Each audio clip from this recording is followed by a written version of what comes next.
uma nova ordem mundial. A new world order. A new world order. A nova ordem mundial. Of a new world order. A new world order.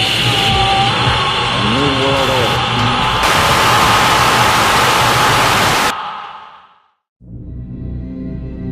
Ele já foi o mais belo, sábio e poderoso no altíssimo reino celestial. Lúcifer, o portador da luz, é o anjo mais conhecido de todos os tempos, e um dia já foi a mais bela e perfeita criação entre todos os anjos criados pelo ainda mais poderoso e supremo Deus Jeová. Mas Lúcifer, que era um iluminado anjo de Deus, a quem foi dado tanto poder e prestígio, se tornou cada vez mais orgulhoso e deixou que o mal entrasse e corrompesse completamente o seu coração. E assim, por esse motivo, o anjo de maior poder já criado caiu do céu, para então se tornar o temido e ardiloso Satanás, o maior inimigo de Deus e da sua maior e mais amada criação, a humanidade, a quem ele tenta incansavelmente destruir. Nesse vídeo, vamos a fundo na intrigante história de um anjo tão belo quanto perigoso e descobrir o lado oculto de Lúcifer, o anjo traidor. Agora, vamos analisar. A história de Lúcifer começa no segundo dia da grande criação, quando Deus Jeová criou o céu, e nesse mesmo dia criou os anjos para servi-lo. Entre eles estava Lúcifer, o mais poderoso de todos. Segundo a Bíblia, em Ezequiel 28:14, Lúcifer era um querubim, a classe mais alta entre todos os tipos de anjos do céu.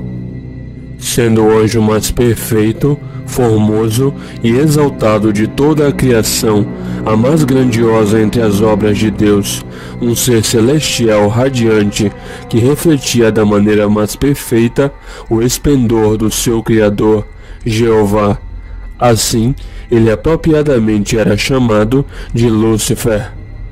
A palavra Lúcifer é a fusão de duas palavras em latim, lux, que significa luz, e ferre, que significa carregar, que juntas formam Lúcifer, aquele que carrega a luz, ou simplesmente o portador da luz.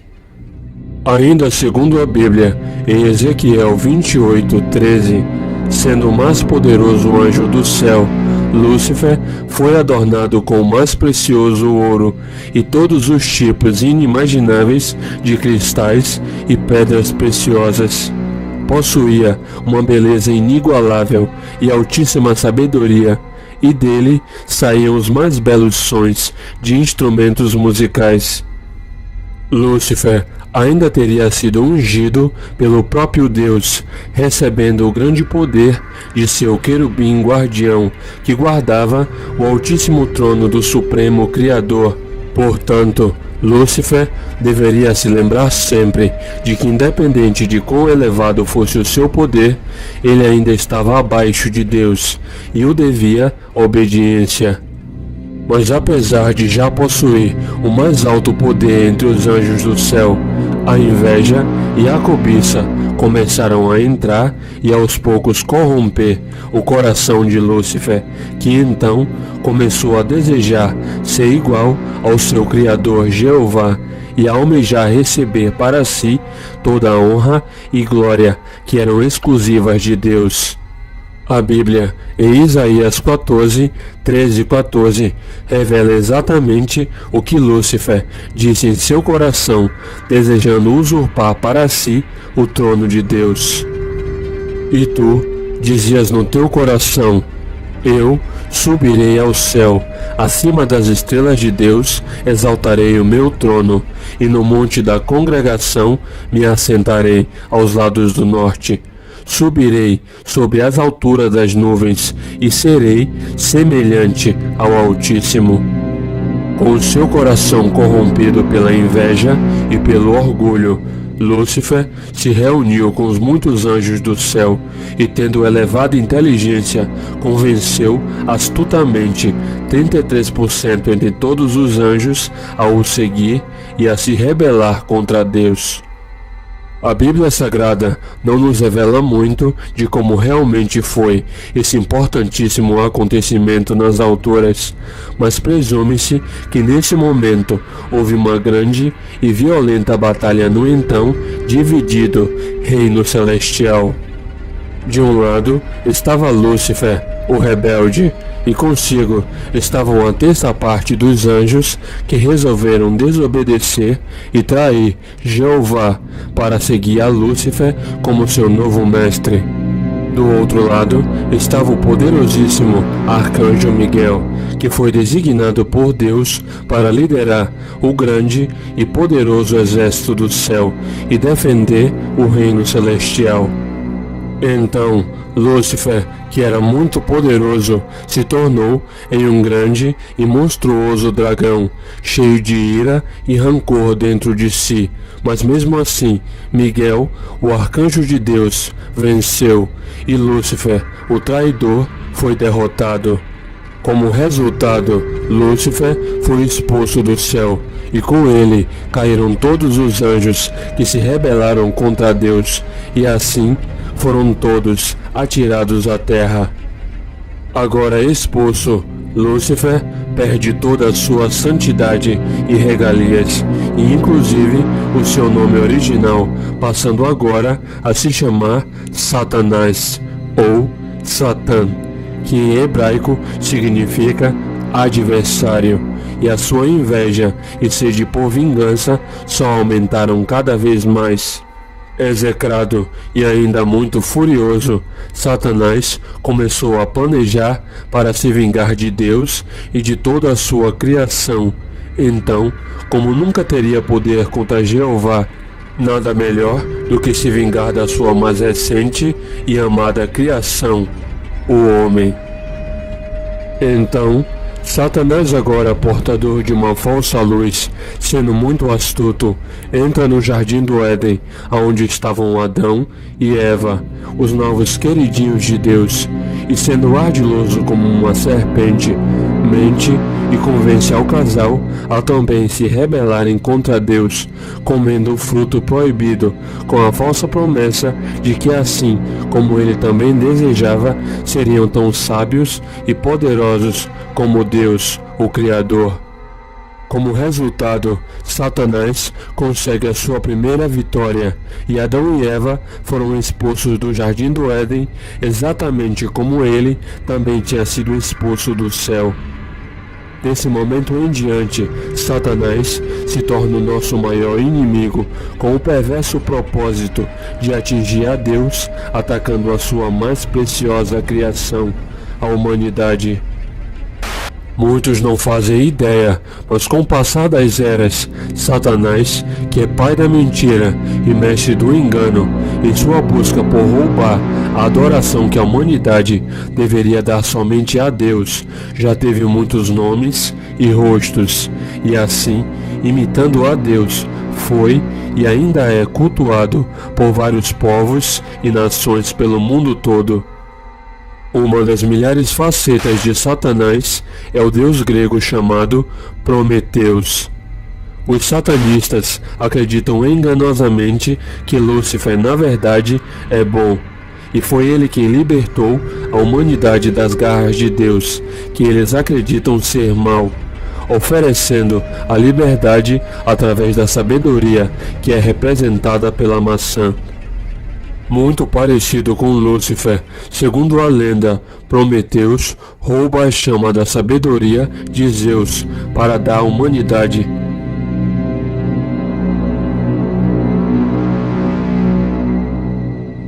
Os satanistas acreditam que Prometeus é mais um dos milhares nomes de Lúcifer, e por isso existe uma grande estátua desse deus pagão no edifício Rockefeller Center, que pertence aos Rockefeller, uma das famílias Illuminati.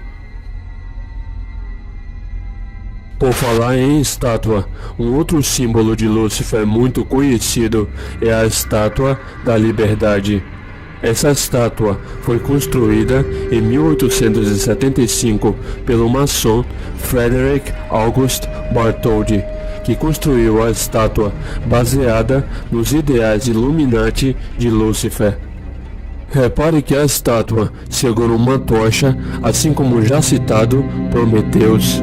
Essa tocha simboliza a chama da sabedoria de Lúcifer, que os satanistas consideram um libertador, e por isso a estátua tem o simbólico nome de Estátua da Liberdade. A estátua ainda possui uma coroa que representa o Sol, outro símbolo Illuminati de Lúcifer.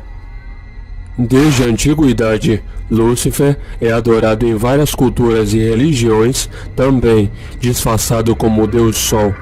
O Sol é tido como o portador da luz, que ilumina a Terra com sua luz, que também representa a sabedoria. E por isso, toda a cultura e religião pagã, incluindo a maçonaria, cultuam ao Sol, que na verdade é mais um símbolo de Lúcifer.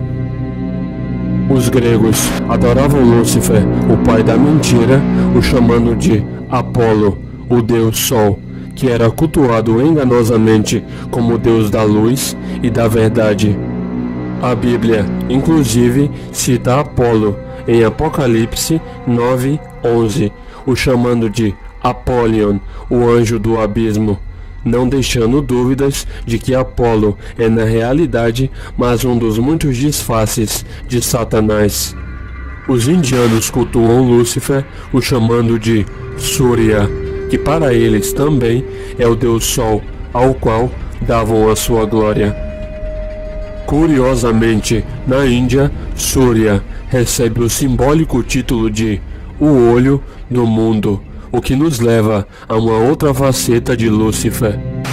No Egito, Satanás era cultuado como Deus Sol, agora chamado de Ra, que mais tarde foi chamado de Horus, um deus pagão que deu origem ao famoso símbolo do olho de Horus, que hoje no satanismo é chamado também de olho do diabo, e é usado como o principal símbolo da elite satanista chamada de os Illuminati, justamente por saberem que Horus é também apenas outro disfarce de Lúcifer.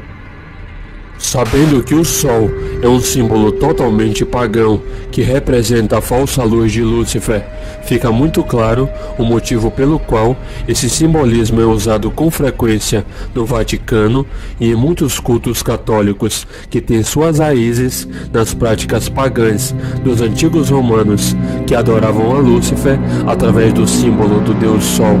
Com o tempo, esse símbolo foi maquiado pela Igreja Católica Romana como um símbolo cristão de Jesus Cristo, sendo que na verdade é um símbolo pagão que representa Lúcifer, o diabo, que assim recebe a adoração de fiéis que não fazem ideia de a quem realmente estão adorando.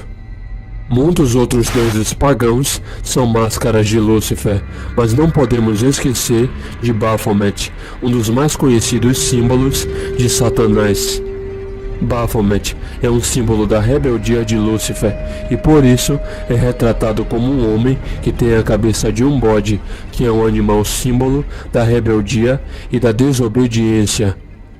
Em sua cabeça, Baphomet apresenta a mesma tocha usada pelos outros deuses já mostrados anteriormente e que representa a chama da sabedoria de Lúcifer.